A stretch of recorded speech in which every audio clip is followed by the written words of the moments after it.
Di bawah terik matahari yang membara di Gumuk Pasir Parangkusumo, Yogyakarta, Siti terbangun dengan kepala pusing dan mulut kering. Tubuhnya terbaring di atas pasir panas yang seperti bara api, angin kering menyapu wajahnya, membuatnya sulit bernapas.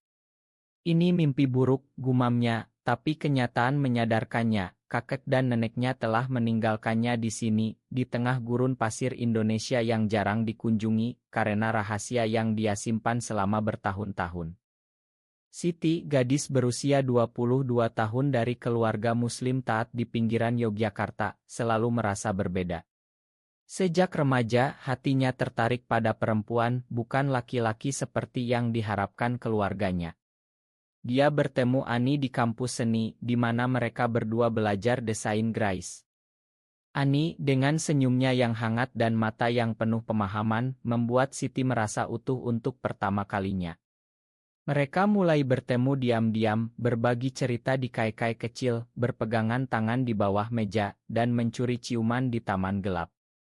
Tapi di Indonesia, di mana norma agama dan masyarakat begitu ketat, cinta seperti itu adalah tabu. Siti tahu risikonya, penolakan, kekerasan, bahkan pengusiran. Malam sebelumnya, semuanya runtuh.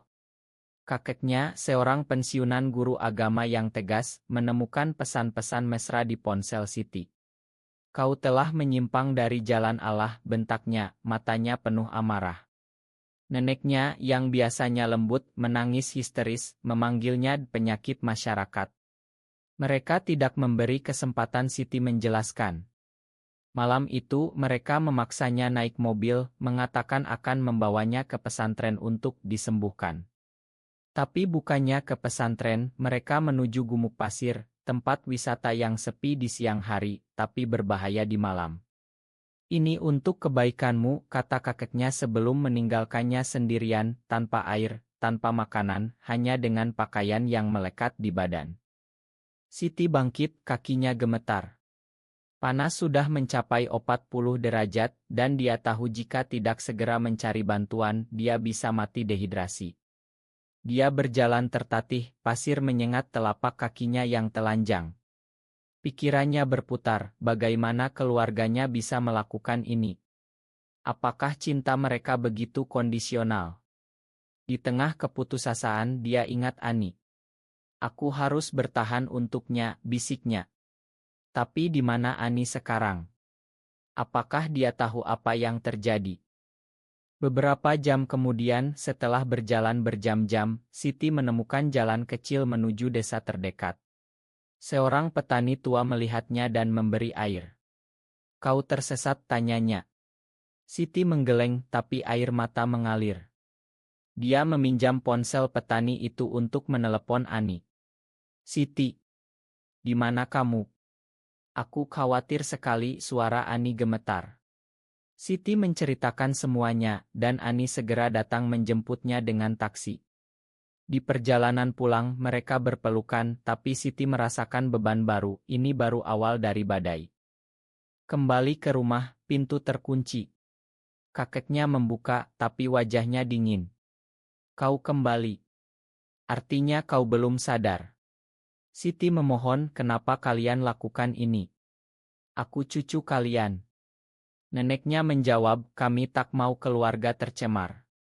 Di masyarakat kita, ini dosa besar." Siti merasa hancur. Dia pindah sementara ke apartemen kecil Ani di pusat kota, tapi ketakutan mengikuti. Berita tentang penyimpangan mulai tersebar di lingkungan dari mulut ke mulut. Teman-teman kampus mulai menjauh, bisik-bisik di belakang. Ani, yang berasal dari keluarga lebih liberal di Jakarta, mencoba mendukung. "Kita bisa lari ke Jakarta," katanya. Tapi Siti ragu. "Aku tak bisa tinggalkan keluarga begitu saja. Mereka orang tuaku." Konflik inner Siti memuncak, antara cinta sejati dan kewajiban ideal. Malam itu, mereka berdebat. Ani ingin come out, Siti takut. "Apa kita harus sembunyi selamanya?" tanya Ani. Siti menangis, "Di sini, come out bisa berarti mati."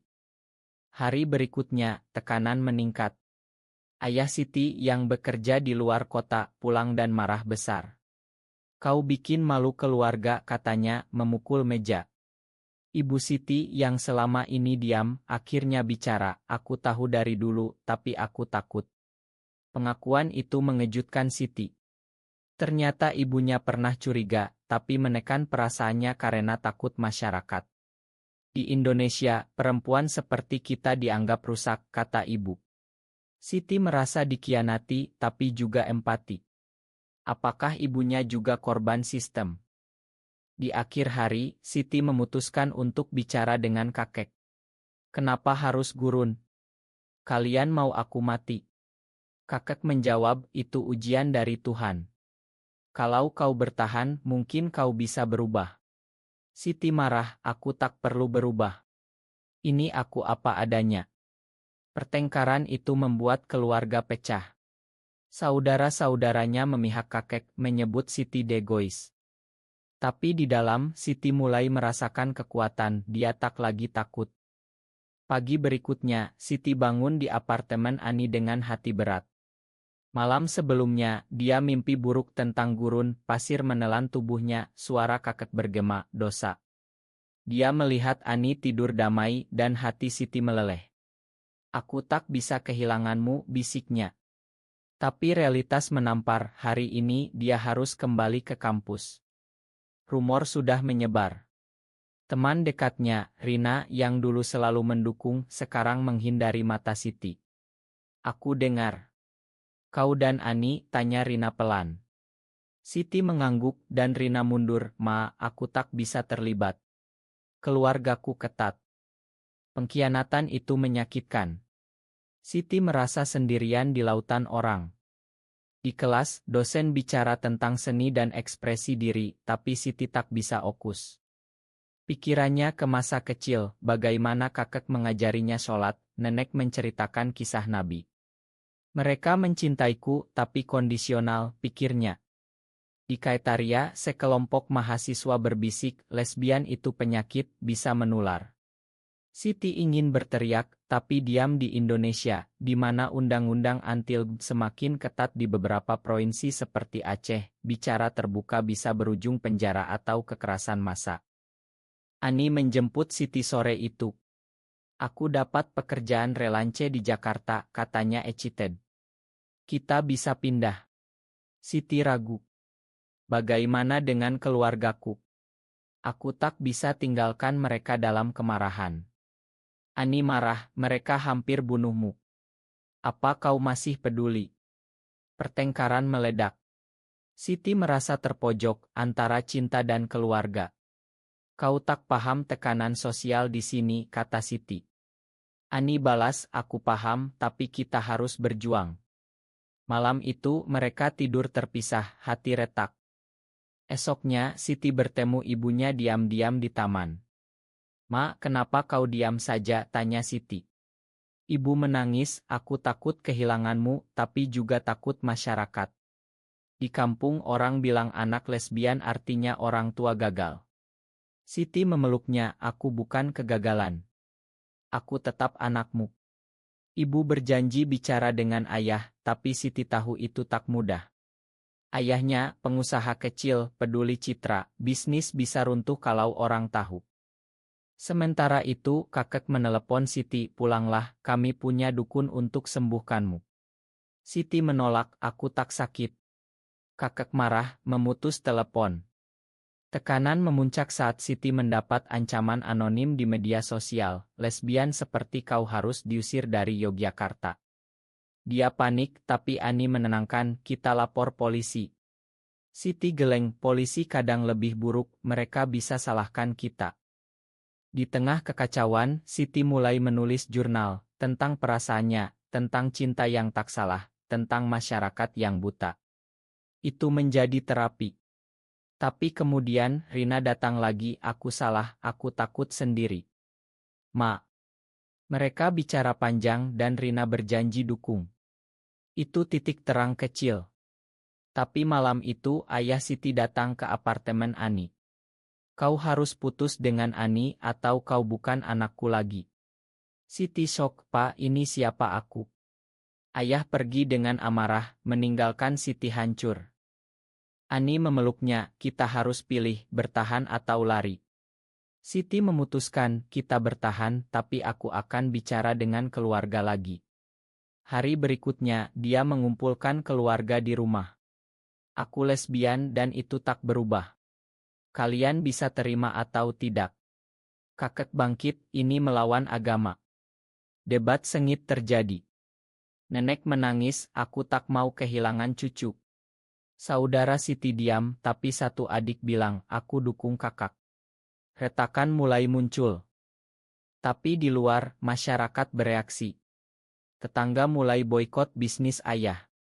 Ini harga yang harus dibayar, pikir Siti. Dia merasa bersalah, tapi juga bangga. Konflik inner, apakah dia egois? Atau ini perjuangan untuk kebenaran? Minggu berlalu dengan ketegangan. Siti dan Ani mencoba hidup normal, tapi bayang-bayang pengkhianatan mengikuti. Suatu hari, Ani mendapat panggilan dari temannya di Jakarta, ada lowongan bagus, tapi untuk 2 orang. Ani excited, ini kesempatan kita pindah. Siti ragu lagi, aku tak bisa tinggalkan ibu sendirian.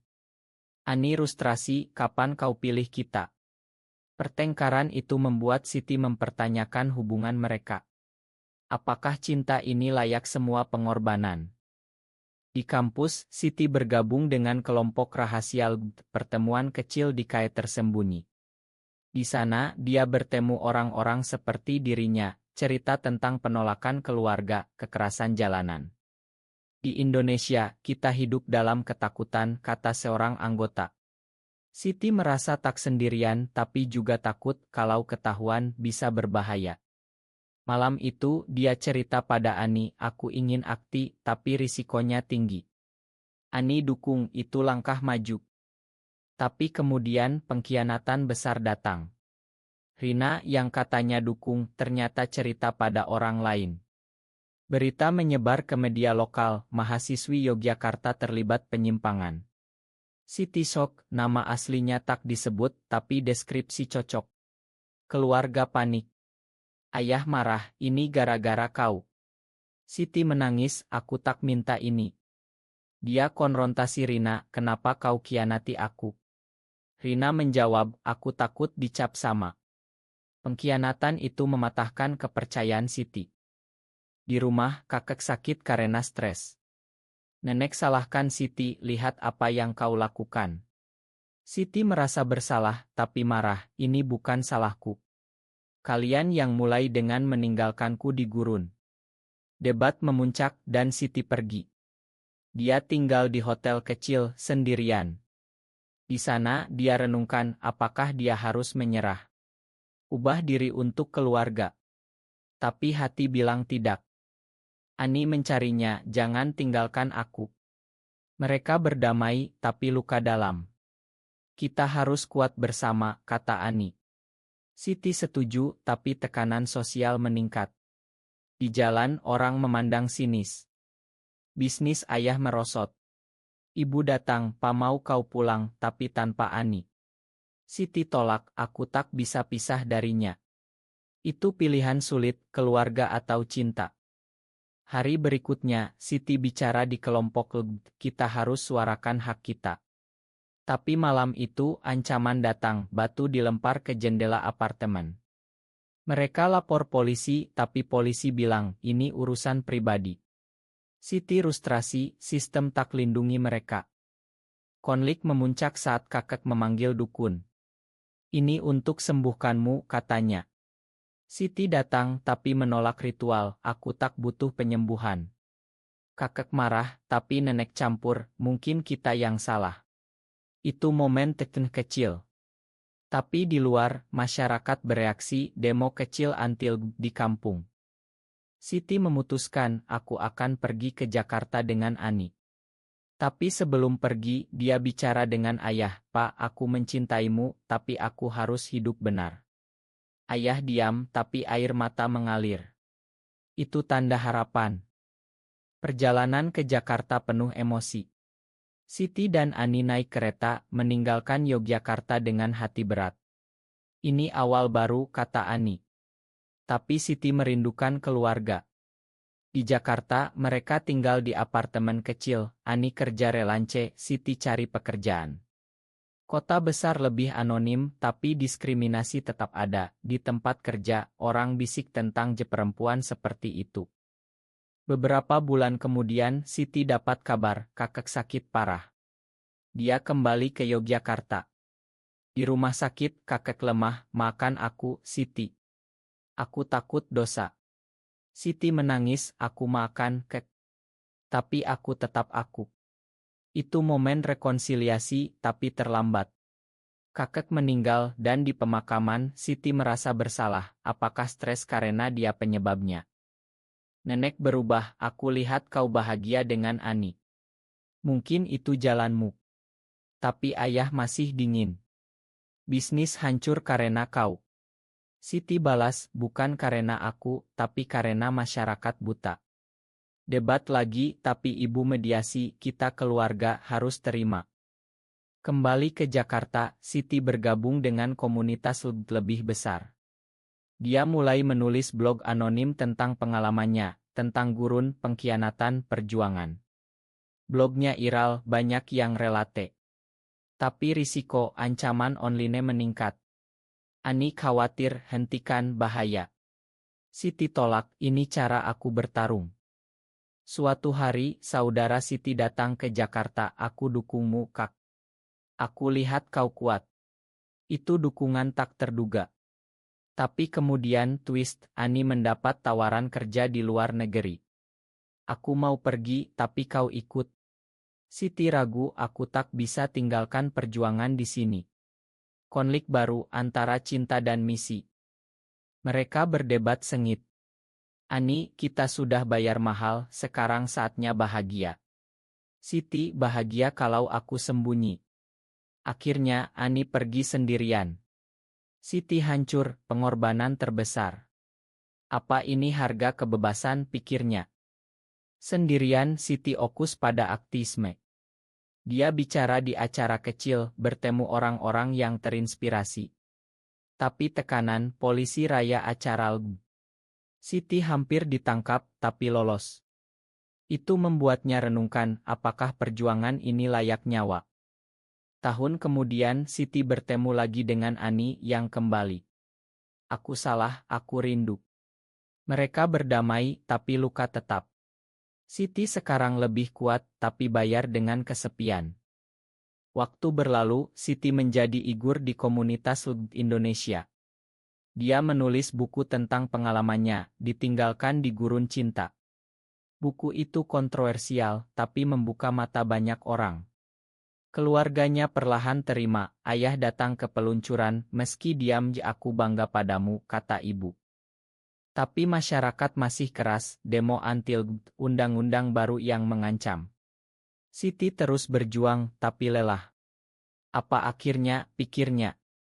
Dia bertemu perempuan baru, tapi trauma masa lalu menghantui. Di akhir, Siti kembali ke Gumuk Pasir, tempat yang hampir bunuhnya, sekarang simbol kekuatan. Dia berdiri di pasir, angin bertiup. Aku bertahan, katanya. Apakah benar meninggalkan seseorang di tempat terpencil karena orientasi seksualnya adalah bentuk cinta?